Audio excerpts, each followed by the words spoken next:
స్తెఫను అబ్రహాము దగ్గర నుంచి మొదలుపెట్టి ఆయన ఎన్నో విషయాల్ని ఆయన చెప్తున్నాడు.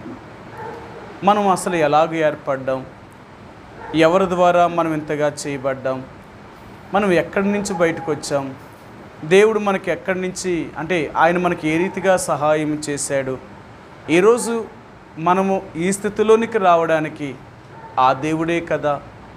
అయినా సరే ఆ దేవుని యొక్క మాట వినకుండా మీరు మీ ఇష్టానుసారంగా ప్రవర్తించడం అనేది చాలా తప్పు, వద్దు అలాగ చెయ్యొద్దు అని చెప్పడం కొరకే ఇన్ని విషయాల్ని దేవుడు లేక స్తెఫను దేవుని ఆత్మచేత నింపబడిన వారికి జ్ఞాపకం చేస్తూ వస్తున్నాడు ఆయన.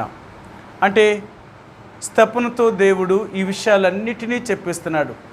ఎందుకు అంటే వారు ఇప్పటికైనా మారాలి, ఇప్పటికైనా తెలుసుకోవాలి, వారు చేస్తున్నదేంటో వారు తెలుసుకొని ఇప్పటికైనా ఒక సత్యమైన మార్గములోనికి, నిజమైన మార్గములోనికి వారు రావాలని స్తెఫను ఈ విషయాలన్నిటినీ ఆనాడు ఇశ్రాయేలు సమాజముగా ఉన్న వారందరికీ, శాస్త్రులైన వారికి, పరిసయ్యులైన వారికి, పెద్దలైన వారికి, ప్రజలైన వారందరూ కూడా ఆ రోజు సమాజముగా ఒక సభ ఏర్పాటు చేసి ఆ సభలో స్తెఫను మీద నేరం మోపాలి అనుకున్నప్పుడు ఆ సభలో స్తెఫను నిలబడి వారికి ఇన్ని విషయాలు జ్ఞాపకం చేస్తూ వస్తున్నాడు.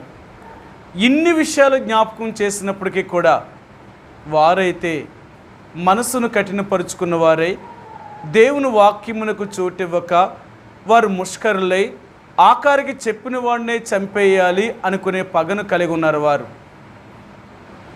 ఎంత భయంకరమైన పరిస్థితులకు వెళ్ళిపోయారో. ఎందుకంటే మనస్సాక్షి అనేది వారిలో వాత వేయబడిన లేక మనస్సాక్షి అనేది చంపబడినప్పుడు కానీ ఇలాంటి దుర్మార్గమైన పనులు చేయడానికి మనిషి లేక మనుషులు ఏమాత్రము కూడా సంకోచించడానికి వారు ఇష్టపడేవారు కాదు. ఎందుకంటే వాళ్ళ మనసు కఠినమైంది అంటే వారు చేసే కార్యాలు కూడా కఠినమైన కార్యాలే చేయగలుగుతారు.